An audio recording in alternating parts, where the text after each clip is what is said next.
Hey Max, how are you doing this afternoon? I'm doing good. How are you? I'm well. I'm excited to dig into Second John. It's our latest little book in this series, and I think it's highly appropriate that it is in this series because Second John is actually the shortest book in the Bible with only 13 verses. So it would kind of be hard to not have this in it. And just kind of getting into the background and the context of this letter is what it really is. It starts out with the words "the elder," and we widely believe as a church, it's a widely held belief that the elder is actually the Apostle John, and he is using that term because at this time in the Christian world, especially in Asia Minor, which is probably where this church was located, that this letter was written to, there was a lot of persecution going on. And so this is kind of a code word when he says the elder, everybody knows that, oh, it's John writing us a letter. And that may help us understand a little bit about who the letter was written to because it was written to the elect lady and her children. How should we understand that?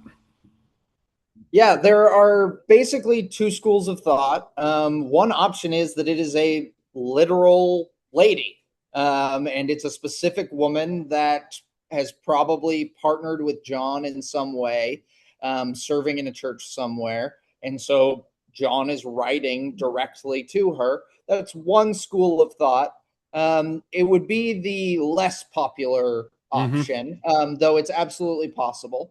The most likely option, and the one that I personally buy into, I think we agree on this, We do. is that it is a symbolic term to describe the church and to describe this sister church that they have partnered with, that they share, that they are co-workers in the gospel, that they are a part of the elect family. So you get that familial language involved, and those children are those members of that body Right. that John is writing to.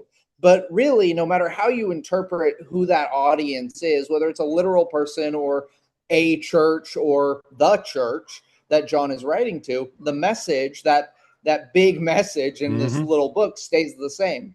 So why don't you dive into that for us? Yeah, so the message of this book is really holding two things in balance, truth and love. And it's something that Christ brought. He is truth. He is love. We know truth because of Christ. We are able to love because of Christ.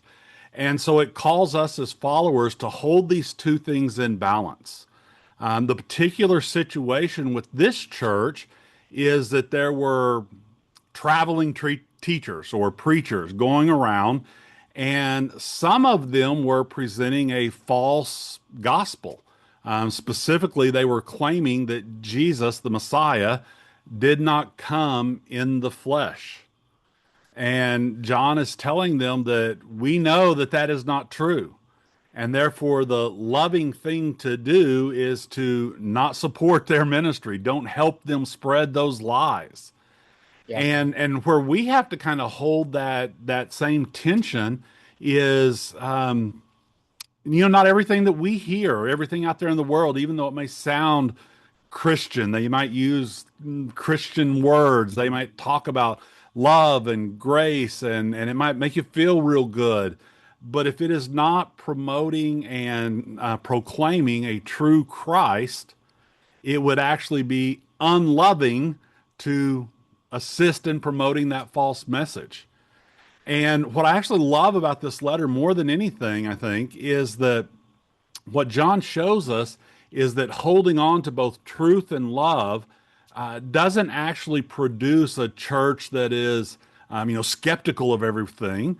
It doesn't produce an isolated church, that it's actually holding both truth and love together is what produces true Christ-centered fellowship.